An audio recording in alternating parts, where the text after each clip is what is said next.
Más información esta noche. La Fiscalía contra la Corrupción sindica a la exdiputada Julia Maldonado de desviar montos de dinero superiores a los 3.5 millones de quetzales al frente de Conjuve en el 2009. Hoy continuó el debate en su contra.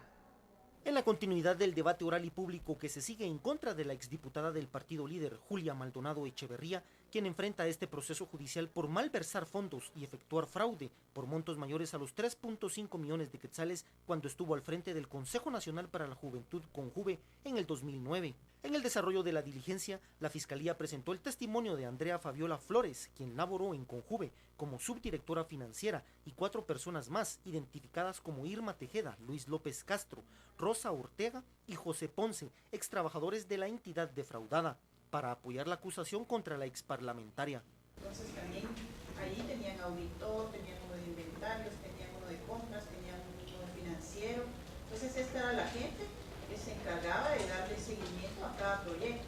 ¿Y tenían la voluntad de visitar la unidad ejecutora? Sí, para saber cómo funcionaba, o lo hace generalmente? Sí, tenía la facultad y lo tendría que hacer.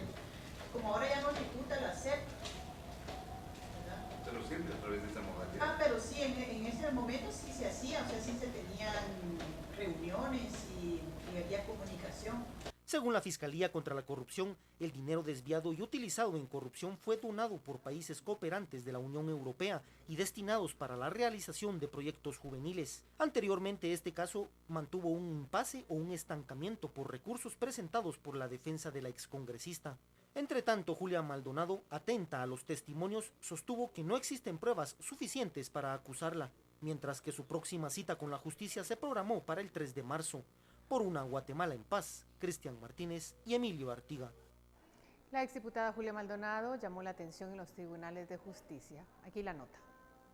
En la diligencia judicial que se sigue en contra de la exparlamentaria Julia Maldonado, se presentó puntual a la torre de tribunales, escuchó atenta los testimonios de extrabajadores de Conjuve, usando lentes y modelando un vestido, arrancó miradas al caminar por los pasillos de los tribunales. Julia Maldonado, de 38 años, goza de libertad condicional por este proceso, en el que es indicada por el Ministerio Público de malversar fondos en su paso por Conjuve en el 2009. En medio de los señalamientos de malversación, Maldonado, con lentes y lápiz en la mano, no perdió el glamour y expresó con gestos el descontento en la diligencia, mientras conformaba espacios. El debate es dirigido por el juez Juan Antonio Aceituno, titular del Tribunal 13º de Instancia Penal. Por una Guatemala en paz, Cristian Martínez y Emilio Artiga. Y el caso de corrupción en la SAT continuó la audiencia y uno de los indicados declaró que nunca organizó prebendas con la SAT para favorecer a aceros de Guatemala. El caso de corrupción en la SAT, vinculados a sobornos a la red defraudadora a la línea, continuó la audiencia y el Ministerio Público terminó de efectuar las imputaciones y los medios de convicción para los 12 sindicados. Luego fue el momento de rendir declaraciones y el primero en hacerlo fue el abogado de aceros de Guatemala, Frank Trujillo. En la misma indicó no conocer a Giovanni Marroquín Navas y al resto de implicados y afirmó que nunca organizó prebendas con la SAT o para favorecer a aceros de Guatemala. Yo no contraté al señor Giovanni Marroquín. Yo a él no le pedí que fuera a la superintendencia. Yo no le coordiné ninguna reunión con gente de la SAT. Yo no le pedí que fuera a la SAT. No conozco al 95% de las personas que están acá. Así me siento. Que me están aplicando una teoría de estas. Que si nunca hubiera sido el abogado que hubiera intervenido, jamás se hubiera movido. Según la Fiscalía, se utilizaron estrategias de cómo podrían efectuarse las diligencias para desestimar las querellas contra la entidad Aceros de Guatemala. La diligencia judicial continúa y se espera que el resto de implicados también rindan su primera declaración. Por una Guatemala en paz, Cristian Martínez y Emilio Artiga. En más información, a pocos días de asumir el cargo, el nuevo registrador y la Junta Registral de Quetzaltenango anunciaron una rebaja de salarios. El ex registrador ganaba 92.300 quetzales, el actual ganará 45.300.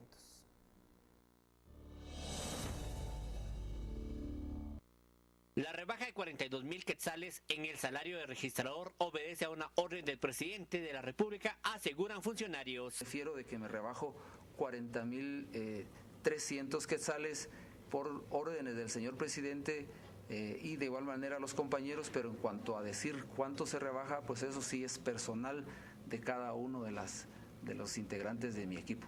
En el acto se dio a conocer el equipo de trabajo que acompañará al registrador en su administración. A pesar que es una entidad semiautónoma, uno de los asesores jurídicos es hijo de un operador. Al ser cuestionado el registrador, esto respondió. La definición de nepotismo no encuadra en esto, o sea, en qué se entiende por nepotismo. Se hace un análisis de los currículos que se presentan y en base a los currículums y luego en base a la aceptación o no del salario nuevo que se fija para cada uno de los puestos.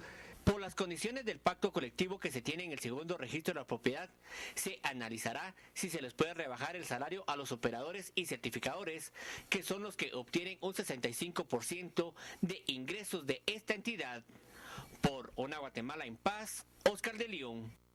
Vamos a cambiar el tema porque opositores a la extracción minera y representantes del Centro de Acción Legal, Ambiental y Social CALAS celebraron el amparo provisional otorgado por la Corte Suprema de Justicia, en el que indica que el Ministerio de Energía y Minas violentó el derecho de consulta de los pueblos indígenas de San Pedro Ayampuc y San José del Golfo y resolvió suspender provisionalmente las acciones de la empresa Exploraciones Mineras de Guatemala en la mina conocida como La Puya. Con esto, la minera pierde el derecho que tiene a operar en la región, no puede desarrollar ningún tipo de actividad industrial relacionada con la minería, que es a lo que se dedica, y por ende tiene que de inmediato cesar operaciones por orden directa de la Corte Suprema de Justicia. Creemos que es un gran avance. La Corte ha acatado una resolución de la misma Corte de Constitucionalidad, que fue quien lo ordenó tramitar este amparo, toda vez que en el año 2014 la anterior Corte había decidido suspenderlo en una forma bastante contradictoria y hasta cierto punto ilegal.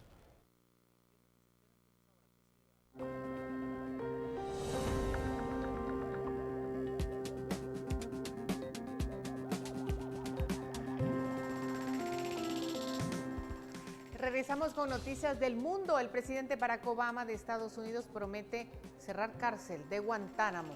Volvemos.